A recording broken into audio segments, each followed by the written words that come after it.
कोयराच्यो राशी निवळ करपा खातीर सरकार दर वर्सा मोडटा 500 कोटी रुपया, सांगता मुखेलमंत्री दोतोर प्रमोद सावंत.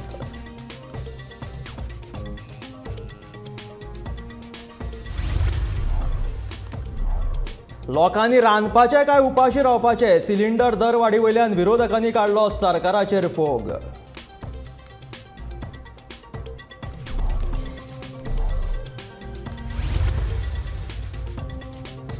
मडगांव पालिकेंतल्या संडासाची जाल्या अवतिकाय, जनेल्या फुटल्या, दाराक ना खेळयो, पालिकेन येवपी लोकांनी उक्तायली दिडक.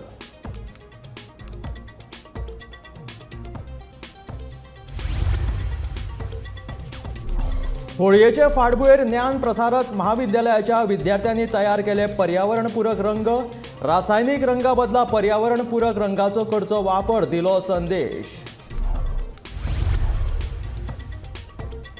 मांद्रे सावन सुरू जातली काँग्रेसीची हात से हात जोडो मोहीम, विजय भिकेन दिली माहिती.